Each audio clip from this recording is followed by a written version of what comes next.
Hello traders, so today we are analyzing Nifty 50 और on 27th of May। तो जैसा कि आज हम देख सकते हैं कि जो मार्केट आज जो ओपनिंग देता है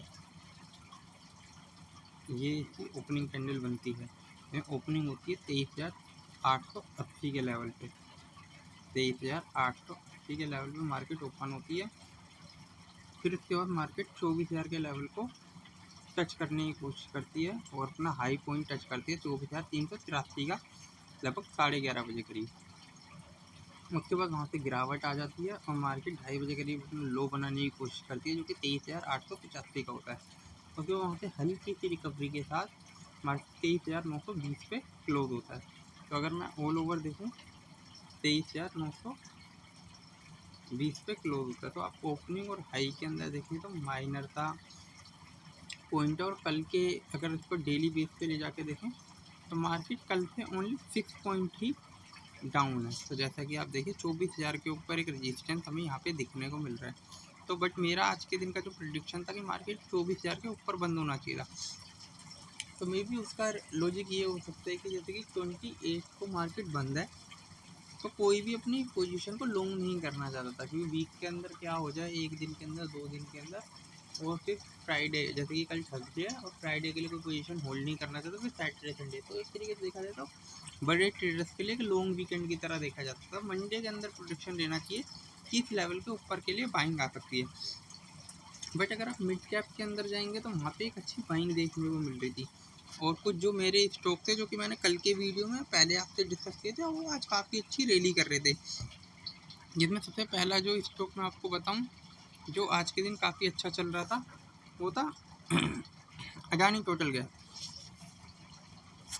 अगर किसी को मेरा कल का वीडियो जाके देखना है देख सकता है। तो मैंने उनको यही बोला था कि 800 के ऊपर ये जा सकता है, बट वो आज ही के दिन आ गया। तो अच्छा लगा, मैं खुद भी इस ट्रेड को प्लान करता बट हल्के नीचे लेवल पर जो कि आ नहीं पाया। तो आप यहाँ से देख सकते हैं इस वाली कैंडल से 200 200 नहीं, ये 600 रुपये से ये रैली करना शुरू किया था ये स्टॉक। और विथ इन 5 ट्रेडिंग कैंडल के अंदर ये 8% चला गया। तो 600 पे 200 मतलब 33% से ज़्यादा की रैली इस स्टॉक ने दिखा दी। आज के दिन भी एक 30% की मतलब बाइंग थी इसके अंदर। 13% ये स्टॉक बाइंग साइड पे अब तक 57 मिलियन शेयर्स की बाइंग एंड सेलिंग है। और स्टॉक ने अपने 830 के हाई लगा के 808 पे क्लोजिंग दे दी है। तो इस स्टॉक में अब जो मुझे लगता है कि है ना, यहाँ पे ये रेजिस्टेंस फेस करेगा इस लेवल पे 800 के लेवल पे। तो अब इसमें हल्की सी एक डाउन साइड देखने को मिल सकती है। बट हाँ, अगर ये स्टॉक और भी अच्छा चला तो ये आपको कुछ और टाइम के अंदर जैसा मुझे लगता है कि यहाँ पे 900 तक आ सकते हैं। तो यहाँ से और भी 10% की अपसाइड मुझे देखने को मिल सकती है। बट उस स्टॉक में हमें थोड़ा सा वेट करना चाहिए डाउन साइड का। ये मैंने कल के दिन आपसे डिस्कस किया था। इसके बाद जो नेक्स्ट स्टॉक मैं आप लोगों से डिस्कस करूँगा वो है JP power.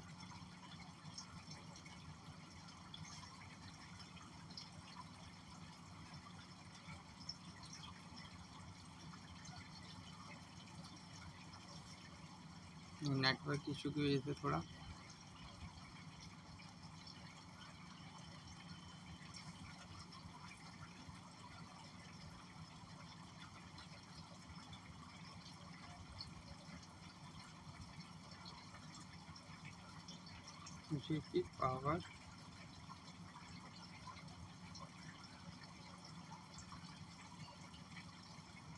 JP power and venture, ये स्टॉक मैंने आप लोगों से ना 15 तारीख के कैंडल पे डिस्कस किया था। तो मैं पहले 15 तारीख का कैंडल आपको दिखाता हूँ। ये देखिए, ये वाला कैंडल पे मैंने आपसे डिस्कस किया था जिसमें ये 9% की रैली दे रहा था। जिसमें मैंने बोला था कि अगर ये इस वाले लेवल को ब्रेकआउट कर देगा ना तो यहाँ पे एक अच्छी रही। तो आज उसने वही ब्रेकआउट कर दिया और स्टॉक का 20% अपसाइड पे था। तो अब इस स्टॉक को अगर हम देखें तो इसका लोअर लेवल 19 रुपये 18 पैसे था तो 22 रुपये 95 पैसे तक गया था हाई। और जो क्लोजिंग हुई है वो 22 रुपये 87 पैसे पे हुई है। तो मतलब हायर एंड पे ही क्लोज हुआ है। तो इस स्टॉक के अंदर भी एक अच्छी अपसाइड है। अब मुझे लगता है कि ये स्टॉक अपने ऑल टाइम हाई तक जा सकता है 27 रुपये तक। तो इस स्टॉक को भी आप कभी भी रडार पे रख सकते हैं, बट हल्की सी डाउन साइड की प्रेडिक्शन रखिएगा, क्योंकि ये स्टॉक थोड़े दिन के अंदर 60% तक रैली दे गया है। और ये सिर्फ 1 अप्रैल से 2 मंथ के अंदर 60% के मैसिव रिटर्न दे चुका है जेपी प्रकाश। तो इसको रडार पे रख सकते हैं हम। इसके बाद जो नेक्स्ट स्टॉक मैं आप लोगों से डिस्कस करना चाहूँगा वो है नेटवर्क टेक्नोलॉजी। इस स्टॉक को भी मैंने आपसे पहले ही डिस्कस कर रहा था। तो जैसे इसका चार्ट क्लियर होता है, ये देखिए समवेयर मैं आप लोगों से यहाँ पे डिस्कस कर रहा था कि स्टॉक यहाँ से निकलता है तो एक अच्छी रैली आएगी। अब उम्मीद है कि ये इस वाले रेजिस्टेंस को जैसे ही ब्रेक करेगा ना, ये देखिए, तो एक और अच्छी रैली के लिए जा सकता है। स्टॉक ऑलमोस्ट यहाँ से फिर से डाउन आ गया था, फिर से रैली के लिए जा रहा है। अगर ये 4400 के लेवल के ऊपर क्लोज करता है तो और अच्छी रैली दे सकता है। बट आज के इंटरडे के अंदर मैं देखूँ, स्टॉक 5% अप था, मोर देन 1 मिलियन शेयर की बाइंग एंड सेलिंग थी। 3854 के लो से 4100 तक के लेवल के लिए जाता है, तो उसने हायर एंड पे ही क्लोज होने की कोशिश करता है 4072 के लेवल पे। तो नेटवर्क को भी हम देख सकते हैं, बट हाँ अभी तो पहले ही यहाँ तक आएगा। इस वाले कैंडल के ऊपर भी निकलता है तो भी एक स्ट्रॉन्ग मोमेंटम माना जाएगा 4300 पे, क्योंकि ये पहले भी यहाँ पे 1-2 बार गिर चुका है। तो ये देखिए पहले यहाँ तक गया था, वहाँ से गिरा था और अपने ऑलमोस्ट 33% तक गिर चुका था। फिर 30% रैली देने के बाद अब फिर से यहाँ पे ये गिर चुका था। अगर यहाँ पे देखेंगे तो ऑलमोस्ट ये 4400 से 3800 तक गिरा था जब, तो अब ये फिर से रैली के लिए जा रहा है, तो हमें इस स्टॉक को भी रडार पर रखना चाहिए। इसके बाद हम करते हैं सीमेंस को। अब सीमेंस एनर्जी के अंदर क्या है,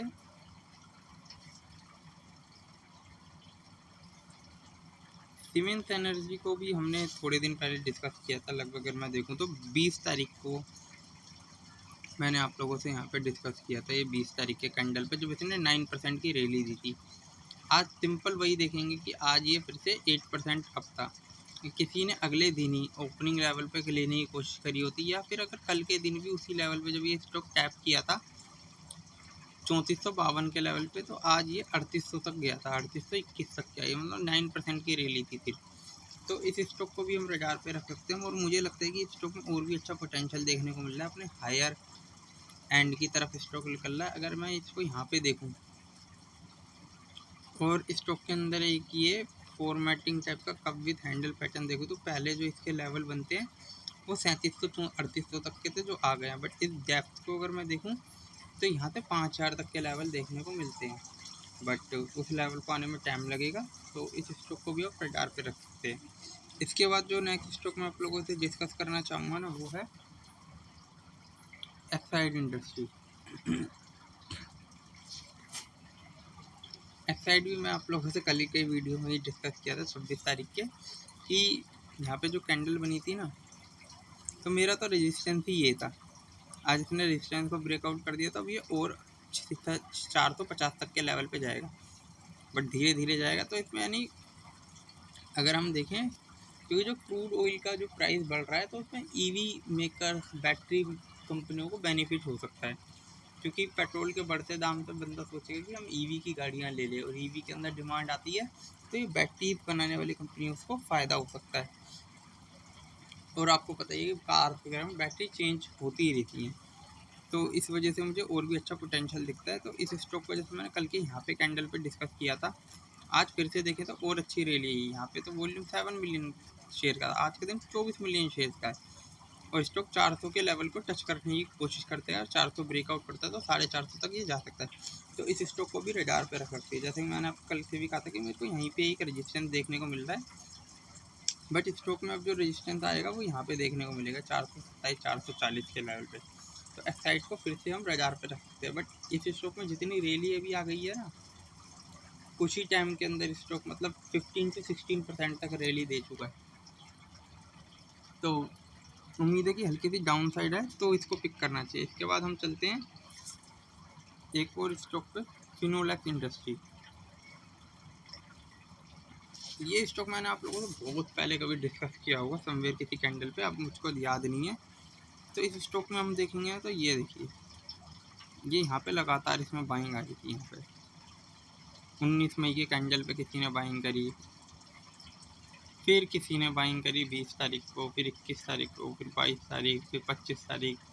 आज के दिन इसमें अचानक से रैली दी, 200 के लेवल टच करे और स्टॉक 191 पे क्लोज कर दिया। तो मतलब इसको कोई रेजिस्टेंस देखने को मिला होगा। यहाँ पे रेजिस्टेंस तो नहीं है, रेजिस्टेंस का सीधा यहाँ पे देखने को मिलेगा 210 के आसपास। तो मुझे लगता है इस स्टॉक में और भी एक अच्छी अपसाइड आनी चाहिए और ये स्टॉक थोड़े दिन में आपको यहाँ तक 236 तक के लेवल पे जाता हुआ देखने को मिल सकता है। इस स्टॉक के हाई 350 के और आज ये अभी थोड़े दिन पहले तक ये 150 के लेवल पे दिख रहा था। तो इस स्टॉक में और अच्छी अपसाइड आ सकती है। फिनोलेक्स इंडस्ट्री, इसको भी रडार पे रख सकते हैं।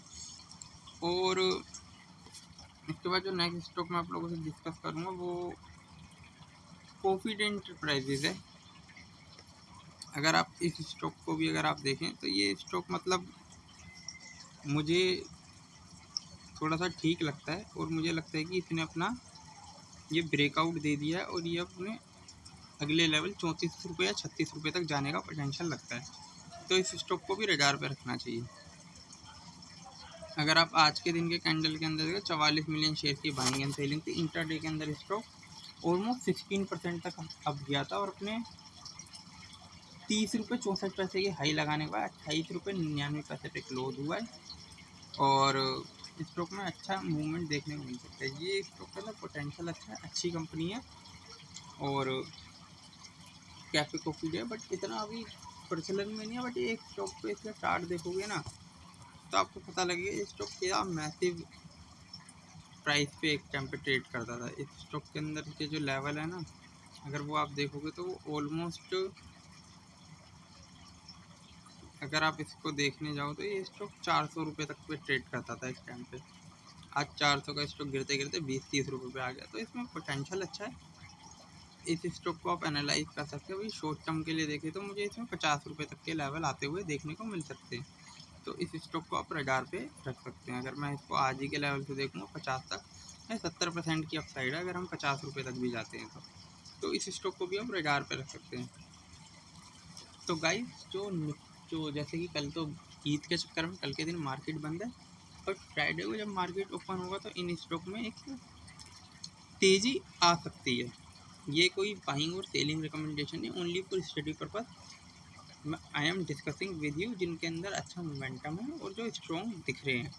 तो जैसे कि और इनमें से कुछ स्टॉक्स में मेरी खुद की पोजीशन हो सकती है। तो एज ए डिस्क्लेमर जो कि इम्पोर्टेंट है, तो आप मेरे चैनल को लाइक कर सकते हैं, सब्सक्राइब कर सकते हैं सनम ट्रेडिंग। और आपको इसी तरीके की वीडियो देखने के लिए आप मेरे को अपने स्टॉक बता सकते हैं जिनको पर मैं वीडियो बना के अपनी कमेंट्री दे सकता हूँ। Thank you, bye.